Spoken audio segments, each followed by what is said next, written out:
Hi friends, and a world exclusive over here. I am actually in the room, I believe, if I'm not mistaken, where only 18 months ago, when after there was a coalition forming, it was Naftali Bennett and Yair Lapid, the current Prime Minister, actually signed a document in this exact place in the same hotel here in Ramat Gan, in close to Tel Aviv, in the Maccabia Hotel. So I'm actually in the exact spot over here, and it got me thinking.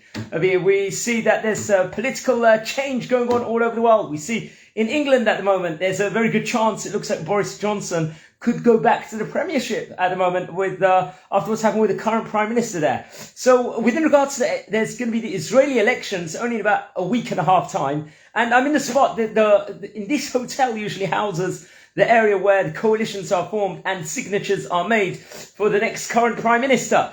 So over here, first of all, what's regarding seeing a Prime Minister? Do you say a bracha or not, a blessing or not?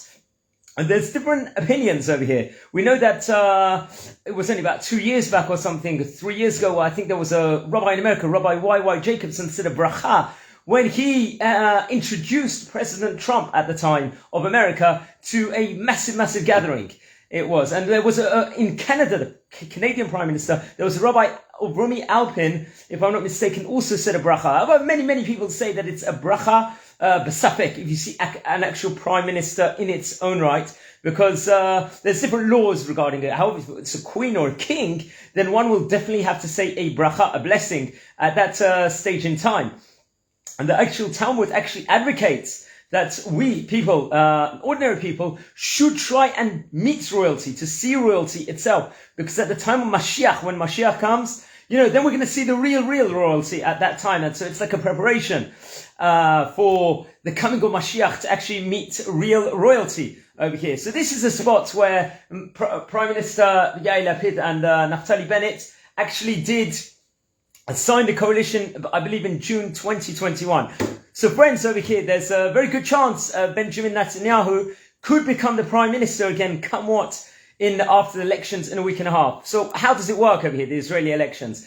Basically, the Prime Minister will have to have 60 other seats and after himself, excluding himself, backing him to become the Prime Minister. Obviously, coalition deals will have to take place at that stage in time. So just in a nutshell, at the moment, Benjamin Netanyahu is the favourite, it looks like, to get the most seats. He represents the Likud party, which is known as one of the right-wing parties. If he can, the natural course for him to become the Prime Minister will be, is if other different political parties, he can form an alliance with. There are two Haredi parties, known as the Shas, this is the Sephardi branch, and United Torah Judaism, which is also a Lithuanian and a Hasidic branch. If they do get enough seats, and he would also need the reliance of the religious Zionist party that would is premiered by Itamar Ben-Gvir and Bezalel Smotrich. That also they're likely forecast to get 10 to 12 seats. Also, there's other political parties such as Ayelet Shaked also running at the moment.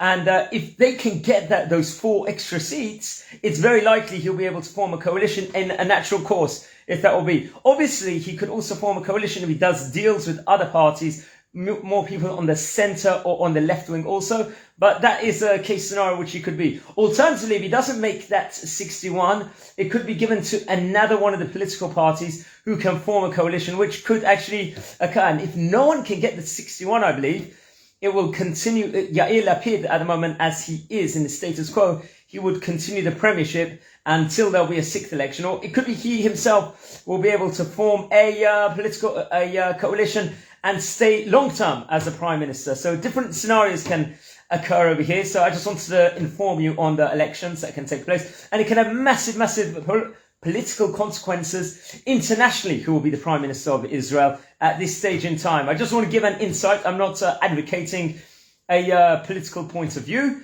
because I also believe everyone's entitled to their pluralistic opinion, especially when it comes to Israeli politics or national politics. So I just want to fill you in. So this is the place. This is where it has a lot of meetings. Just outside of it, Benjamin Netanyahu actually in 2019 gave his last speech before the closing results, I believe, of the election. So we are in a place. This is a room. It's in this is a hotel. I believe it was in this room. It's And guys, I want to wish you all an awesome Shabbat. Shabbat Shalom Barach. I will just take you to the place where actually was Netanyahu gave his speech. Actually, when he was walking down this corridor, it was actually over here he gave his last minute's words in this place. This aisle going around the corridor. Guys, have an awesome Shabbat. There's Hashem, whatever the outcome will be of these elections, it's going to bring a peaceful and abundance for Israel and for the international community and peace all round. Guys, Shabbat Shalom Barach and enjoy. Bye.